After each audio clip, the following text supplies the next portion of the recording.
यह है नई दिल्ली रेलवे स्टेशन पर मौजूद आईआरसीटीसी की बेस किचन। यहां पर दर्जनों ट्रेनों के लिए खाना बना करता था और अत्याधुनिक बेस किचन है। इसके अंदर का भी दृश्य हम दिखाएंगे। कुछ ही दिन हुए हैं ये बंद हो गई है, इसको बंद किया गया है, नीतिगत फैसला है। और यहां पर जो आईआरसीटीसी हम कह सकते हैं जो चीजों को फॉलो करता है खाने के मामले में, उसको बेहतर तरीके से इसमें देखा जा सकता है। हमारे साथ आनंद झा जी हैं आईआरसीटीसी के। आइए सीधा उनसे पूछते हैं। आनंद जी, अगर हम इस बेस किचन की बात करें जो कि बंद हो गई है नई दिल्ली रेलवे स्टेशन पर, क्या कहेंगे इसको लेकर?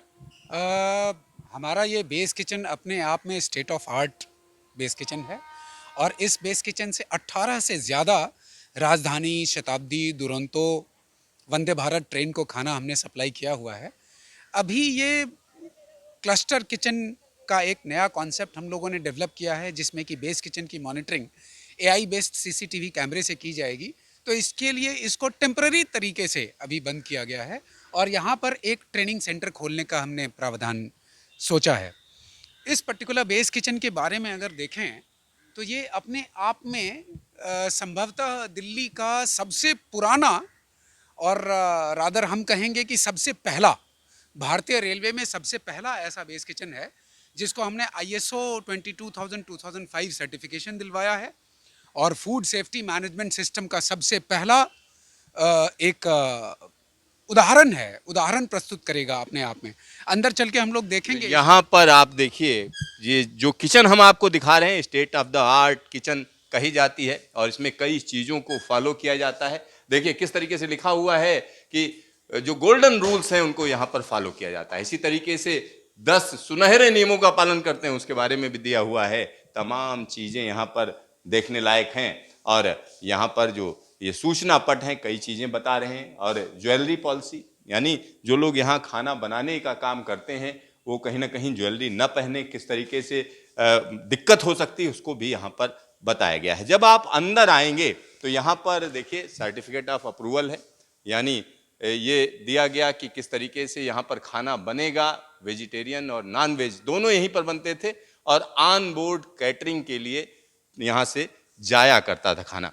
तो पूरी पूरी चेन क्या है, किस तरीके से यानी शुरुआत होती है, उसके बाद आगे क्या क्या किया जाता है, उसके बारे में बताइए। सबसे पहले तो इस पर्टिकुलर बेस किचन में हमने इसको एक ऐसा सीमलेस फ्लो दिया है कि सामान की सप्लाई कहाँ पर होगी, रिसीविंग से लेकर के डिस्पैच तक कहीं पर भी किसी भी तरह का एक दूसरे से इंटरफेरेंस नहीं है।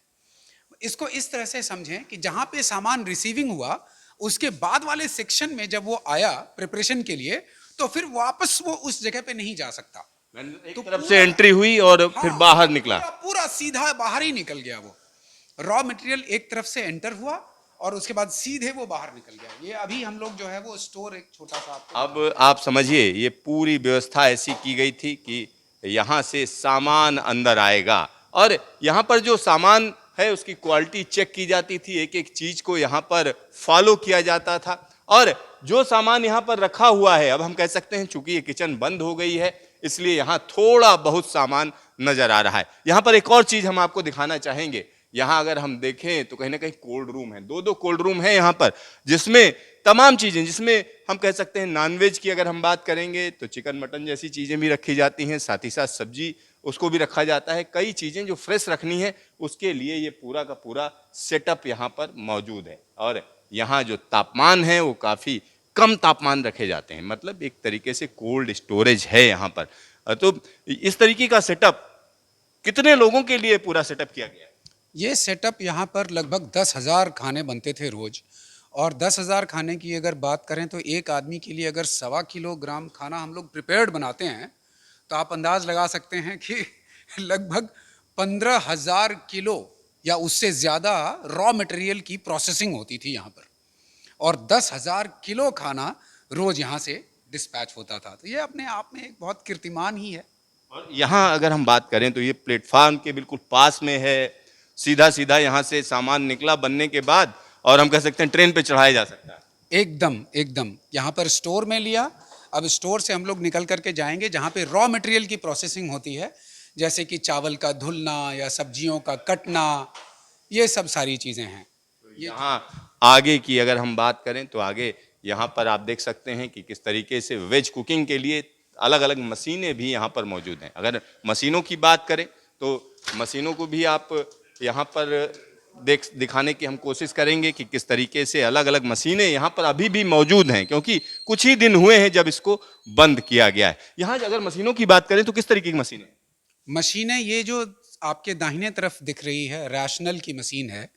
इस रैशनल की मशीन की सबसे बड़ी खासियत ये है कि आप इसमें चावल, दाल, चिकन से ले करके आप चाहें तो इसमें ऑमलेट बना लें। इडली, वड़ा, डोसा, सांभर, कोई ऐसी चीज नहीं है जिसमें जो इसमें नहीं बन सकती है। बेक कर लें, उबाल लें, फ्राई कर लें, सब कुछ किया जा सकता है। तो ये अपने आप में बिल्कुल एक यूनिक मशीन है जो बहुत कम जगहों पर मिलती है। नॉर्मली जो इस तरह के कमर्शियल किचन्स हैं उसी में इस तरह की मशीनें देखने को मिलती हैं, और एक बार में इसमें 100-100 किलो चावल बन सकते हैं। 100 किलो एक बार में? जी जी। और यहाँ पर ये जो मशीनें दिख रही हैं इनकी अगर हम बात करें, ये सारी मशीनों में जैसे पानी गर्म होता है या कुछ फ्राई करना होता है तो वो सारी चीज़ें होती हैं। ग्रेवी बन सकती है, इसमें मिक्सिंग हो सकता है। तो ये हॉट प्लेट्स हैं बेसिकली, जिसमें कि हम लोग ग्रेवी, और जैसे पनीर ग्रेवी आपको बनानी है तो पनीर की ग्रेवी आपने वहाँ पर बना ली ब्राड पैन में, और इसके बाद इसमें डाल करके आपने जो है वो दोनों को मिक्स किया गर्म करके और टिल्ट करके उसको उतार लिया। तो टिल्टिंग पैन है और वो केटली है, इलेक्ट्रिक केटली। तो यहाँ पर पूरा का पूरा सेटअप जस का तस मौजूद है, आप यहाँ पर देख सकते हैं। और जो खाना बन गया है, जो चीजें बन गई, उसको एक जगह से दूसरी जगह ले जाने के लिए यहाँ पर हम कह सकते हैं कि दूसरी मशीनें भी मौजूद हैं। और ये पूरी की पूरी जो कुकिंग है वो किस चीज से होती थी? कुकिंग यहाँ पर तो सारे के सारे जो हैं वो गैस बेस्ड हैं, मैक्सिमम गैस बेस्ड हैं। कुछ जो है वो इलेक्ट्रिक बेस्ड है, और किसी तरह का कोई फॉसिल फ्यूल हम लोग यहाँ पर सॉलिड फ्यूल यूज नहीं करते। यहाँ पर आप समझिए एक बड़े लेवल पर यहाँ पर खाना बनता था। और एक बार फिर से हम जानना चाहेंगे कितनी ट्रेनों के लिए सप्लाई होती थी? 18 से ज्यादा ट्रेनों के लिए सप्लाई होती थी, मॉर्निंग के ब्रेकफास्ट से लेकर के रात के डिनर का, और लगभग 10,000 से ज्यादा। यानी गर्मा गर्म खाना आपको सीधा सीधा ट्रेन में देने का काम यह किचन करती है। और लेकिन इसको वही सवाल आ जाता है, बंद क्यों कर दिया गया? असल में क्या हुआ कि एक पॉलिसी, एक नीतिगत फैसला लिया गया कि क्लस्टर किचन में दिया जाएगा खाना। क्लस्टर किचन में क्या होता है कि कुछ किचन ऐसे बड़े बड़े बनाए जाएं जिससे कि बहुत सारी ट्रेनों को खाना दिया जा सके। जैसे हमारा नई दिल्ली बेस किचन है। अब इस पर्टिकुलर बेस किचन में कुछ ट्रेनें जो हैं वो साउथ की थी, कुछ नॉर्थ की थी, कुछ इधर उधर की थी। तो उन सारी ट्रेनों को कंबाइन करके जब एक किसी पर्टिकुलर सर्विस प्रोवाइडर को दिया गया, तो देने के बाद जो है वो सर्विस प्रोवाइडर ने अपने किचन एस्टैब्लिश किया, और उस एक किचन से इन्होंने खाना सप्लाई देना शुरू किया, जिसको हम लोग क्लस्टर किचन के नाम से जानते हैं। इस वजह से इसको टेम्पररी कह सकते हैं कि टेम्पररीली अभी इसको बंद कर दिया गया है। यानी हाल फिलहाल के लिए बंद किया? जी जी। मतलब जो क्लस्टर किचन है वो प्राइवेट किचन है? हाँ, कह सकते हैं क्लस्टर किचन जो है वो प्राइवेट पार्टीज चलाती हैं। अच्छा, नॉर्दर्न की अगर हम बात करें, जो आपका जोन है, तो उस जोन में कितने क्लस्टर किचन हैं? हमारे नॉर्थ जोन में 100 से ज्यादा क्लस्टर किचन अभी चल रहे हैं। 100 से ज्यादा चल रहे हैं। तो अब यहाँ पर क्या होगा? जैसे मैं ये सेक्शन देख रहा था, यहाँ पर रोटी बनाने का हमें लग रहा मशीनें हैं। मैं आपके इसकी मतलब तारीफ करता हूँ कि आपने बस बिल्कुल सही देख करके बिल्कुल सही अंदाज लगाया है कि ये रोटी बनाने वाली सारी मशीनें यहाँ पर हैं। जैसे वो आटा गूंथने की मशीन है, वहाँ पे रोटी जो है वो फूलती है गर्म होकर के, यहाँ पे उसके पेड़े कट जाते हैं, और पेड़े कट करके वो नीचे जा करके वहाँ पे बेल दिया जाता है। वो ऑटोमेटिक पूरा सेटअप लगा हुआ है यहाँ पर। Automatic setup. कितनी जो है रोटियां बनती थी एक दिन में? एक दिन में यहाँ पर 20,000 से ज्यादा रोटियां बन जाती थी।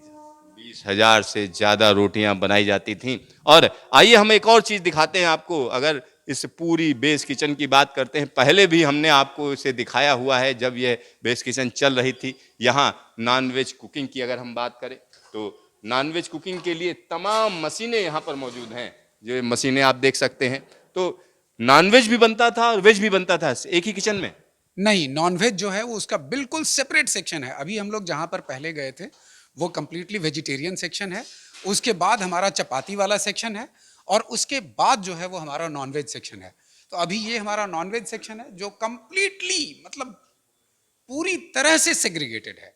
यहाँ तक कि पैकेजिंग भी जो है उसके लिए भी हम लोगों ने सेपरेट सेपरेट मशीन लगा रखी है वेज और नॉनवेज पैकिंग के लिए। आईआरसीटीसी की सबसे बड़ी यानी हम कह सकते हैं खूबी यही है कि जो खाना है उसको हाइजीनिक तरीके से पेश करना, साथ ही साथ वेज और नॉनवेज दोनों को अलग अलग तरीके से लोगों को देना। और यहाँ पर जब ये खाना तैयार हो जाता था उसके बाद पैकेजिंग की जबरदस्त व्यवस्था है। तो पैकेजिंग भी हम आपको दिखा रहे हैं कि किस तरीके की पैकेजिंग का पूरा बंदोबस्त यहाँ पर हुआ करता था।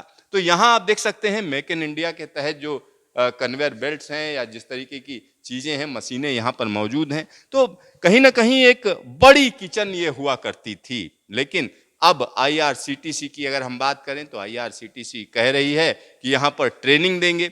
अब एक और सवाल उठता है, जहाँ साहब एक छोटा सा सवाल है, इन सब मशीनों को करेंगे क्या आप लोग?